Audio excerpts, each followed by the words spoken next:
जहां एक तरफ आखिरकार नेपाल ने मान ली भारत की बात। नेपाल की वजह से भारत के लिए बहुत बड़ा खतरा उत्पन्न हो रहा था और ऐसा लग रहा था जैसे कि इस खतरे को रोकना भारत के लिए आसान नहीं होगा। पर आखिरकार नेपाल ने भारत की बात मानकर भारत की न सिर्फ बहुत बड़ी मदद कर ली, लेकिन अपने भी होने वाले बड़े नुकसान को बचा लिया। तो वहीं दूसरी तरफ परमाणु बम से भी खतरनाक एक चीज इस वक्त दुनिया में है और वो है तेल। और तेल को लेकर ओपेक देश बड़ी साजिश रचते हैं, यहाँ तक कि अमेरिका और भारत की भी बात नहीं मानते हैं। पर अब भारत ने कुछ ऐसा कर दिया है जो न सिर्फ ओपेक को बड़ा झटका दे रहा है बल्कि ओपेक के निशान भी मिटा देगा। तो वहीं दूसरी तरफ अमेरिका भी भारत के कदम से 4 कदम आगे बढ़कर अब उस पुराने नियम को और पुराने एक्ट को लागू कर रहा है, जिससे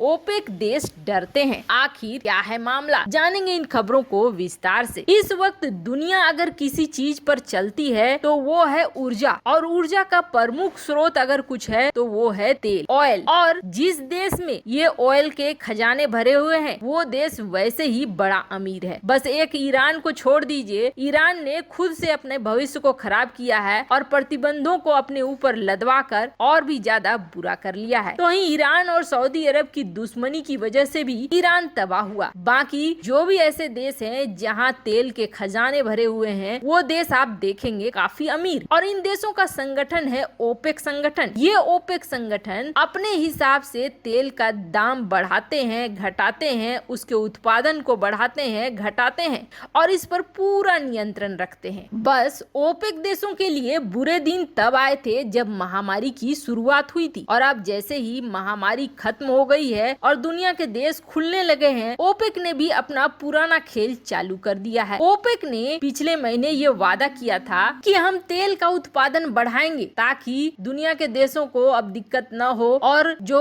कीमतें बढ़ रही हैं उस पर कंट्रोल किया जा सके। अब जाहिर सी बात है, जो चीज मार्केट में कम होगी उसकी कीमत ज्यादा होगी। अब पिछले महीने ये कहा था कि हम कटौती नहीं करेंगे, लेकिन अक्टूबर में और भी घटा दिया तेल उत्पादन और 116% की कटौती कर दी। ये बिल्कुल एक धोखा जैसा था। ओपेक प्लस देशों की बैठक में सऊदी अरब सहित जो भी मेन उत्पादक देश हैं उन्होंने ये कहा था कि हम तेल का उत्पादन बढ़ाएंगे, लेकिन ऐसा हो नहीं रहा है। और ओपेक ने अपने संगठन में शामिल होने के नियमों को और भी कड़ा कर दिया है।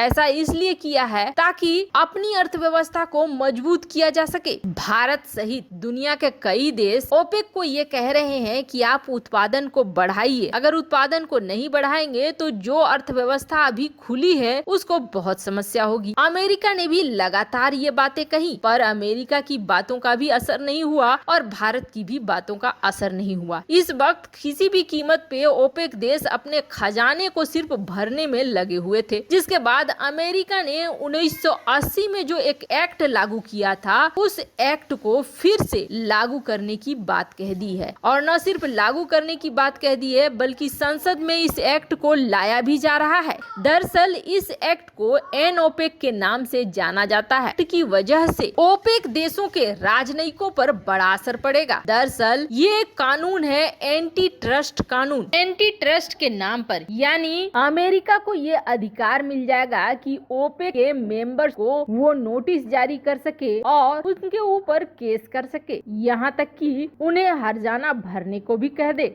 हालांकि बौखलाया अमेरिका जब इतने बड़े फैसले पर उतर आया है तो क्या ओपेक अमेरिका की बात मानेगा? लेकिन भारत ने कुछ अलग ही रास्ता निकाला है। भारत ने एक ऐसा रास्ता निकाला है जिसके कारण ओपेक देश चाहकर भी कुछ नहीं कर पाएंगे और यहाँ तक कि ओपेक देशों को बहुत बड़ा घाटा होने वाला है। दरअसल भारत अब एनर्जी के सेक्टर में बदलाव ला रहा है और इस बदलाव के तहत अब गाड़ियाँ, वाहने पेट्रोल और डीजल से से नहीं बल्कि इलेक्ट्रिक और LNG से चलेंगी। इसके लिए भारत सरकार ने न सिर्फ 3000 आउटलेट्स को फाइनल भी कर दिया है बल्कि इन्हें 3 साल के अंदर ऑपरेशनल होने के लिए भी कह दिया गया है। अब LNG के लिए और इलेक्ट्रिक वाहनों के लिए सबसे बड़ी समस्या ये होती थी कि इनके चार्जिंग स्टेशन नहीं थे, पर अब 3 साल के अंदर इनके चार्जिंग स्टेशन भी बन जाएंगे, जिसका सीधा मतलब है कि पेट्रोल और डीजल की खपत बेहद कम हो जाएगी। लेकिन इनसे भी बड़ी बात यह है कि भारत सरकार की आग्रह पर भारत की जो बड़ी बड़ी कंपनियां हैं, टाटा, महिंद्रा और अशोक, इन्होंने अब ये निर्णय ले लिया है कि ये भी अब बड़ी संख्या में इलेक्ट्रिक और LNG वाहनों को बनाएंगे, क्योंकि अब भारत सरकार इनके स्टेशन की भी व्यवस्था कर रही है, तो ऐसे में इन्हें कोई आपत्ति नहीं है। और सबसे बड़ी बात ये है कि ऐसा करने से भारत जो तेल का आयात करता है उसमें भारी कटौती आएगी।